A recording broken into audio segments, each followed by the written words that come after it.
Have you ever dispatched a message to a woman and then found yourself fixated on your phone for hours, or even days, only to receive a terse, one-word reply, or even worse, absolute silence? You wait, you overanalyze, you begin to question if you made a mistake, and eventually, you feel compelled to text again just to shatter the silence, just to feel acknowledged. If this scenario resonates with you, rest assured, you are not alone. This silent battle is one many men encounter. They attempt to connect, to express interest, to exert effort, but instead of drawing a woman nearer, they sense her drifting further away. The more effort they invest, the more distant she seems. This is where many men falter because it is not solely about the content of your message.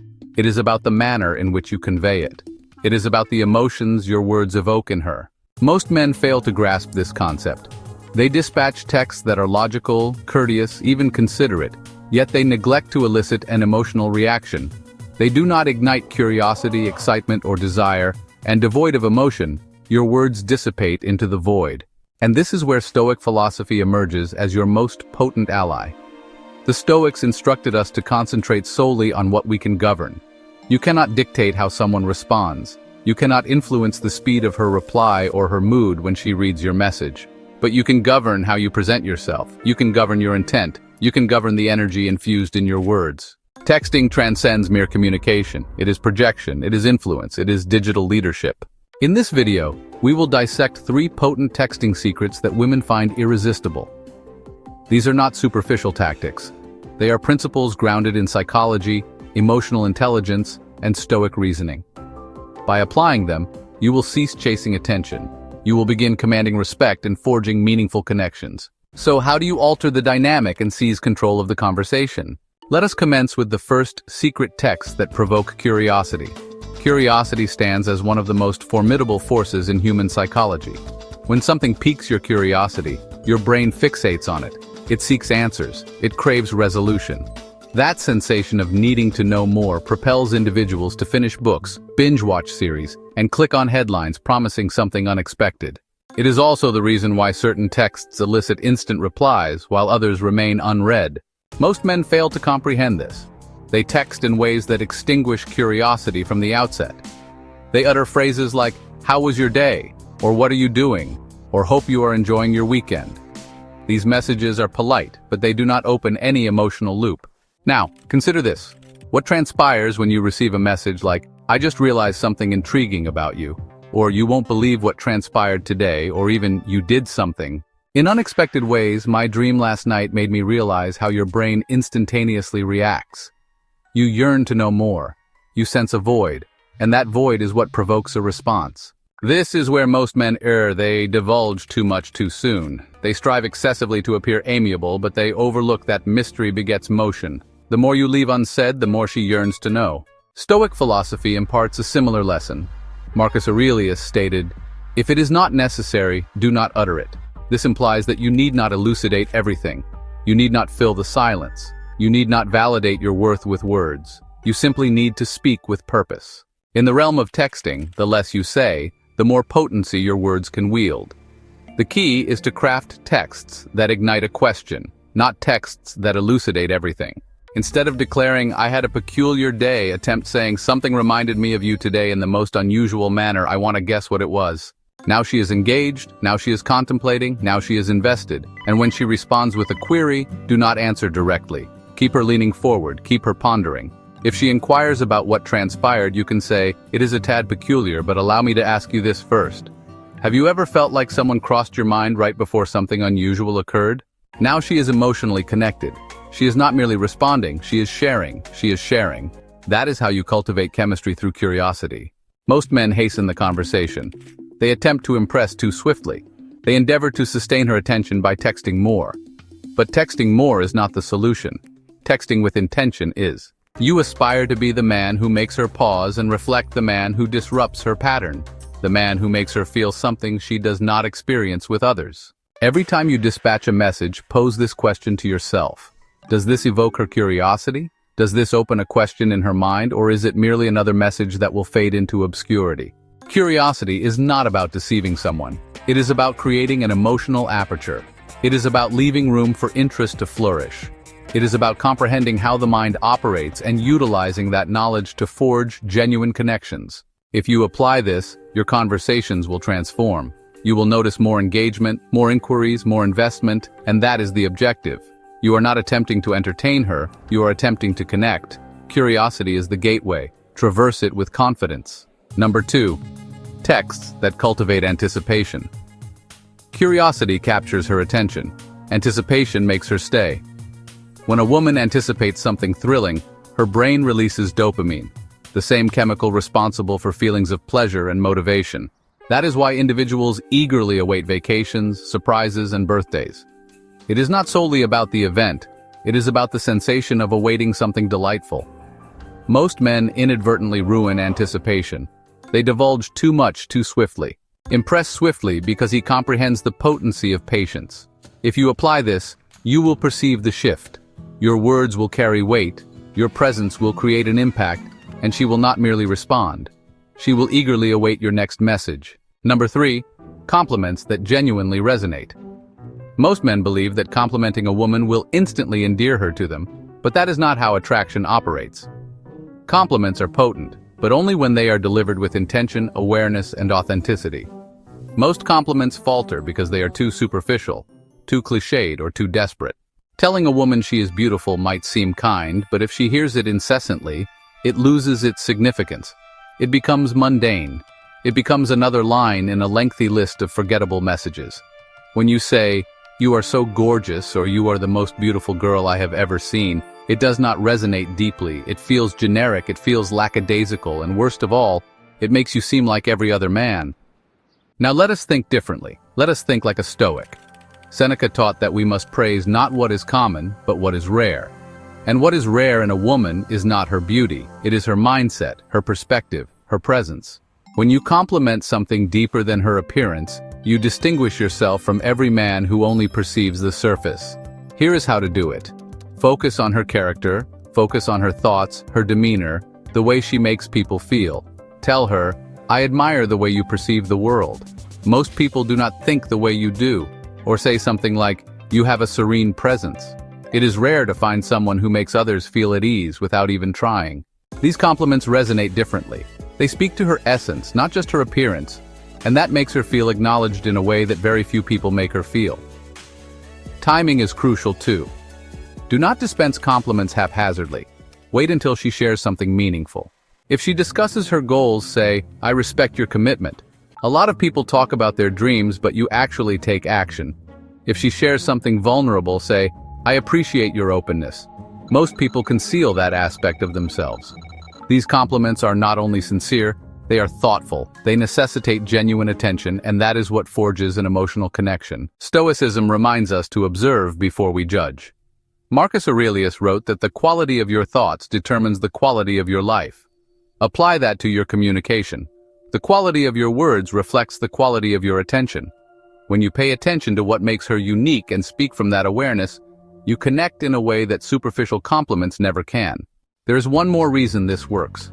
When you compliment her mind, her energy, or her behavior, you also reveal your own values. You show that you are not pursuing beauty. You are drawn to depth. You value self-awareness. You admire discipline. You are attracted to what endures. What fades makes you rare is that women notice and remember the man who sees them for who they are, not just for how they appear. They remember the man whose words made them feel valuable for something deeper. This does not mean you should never compliment her appearance. It means that when you do, it should be specific and sincere. Not just "you are pretty," but there is something about your smile that feels serene, or the way you enter a room exudes confidence without arrogance. Every compliment is an opportunity to build a connection or destroy it. Most men use compliments to seek approval, but the wise man uses compliments to reflect understanding. He is not trying to obtain something, he is offering recognition. Remember this: do not compliment to impress, compliment to express. Express what you see, express what you admire, express what matters, and you will find that your words begin to carry weight. She will not just thank you, she will start to view you differently. When you combine all three principles, you cease being someone who texts for attention. You become someone who communicates with presence, impact, and clarity. Conclusion: the Stoic mindset shift.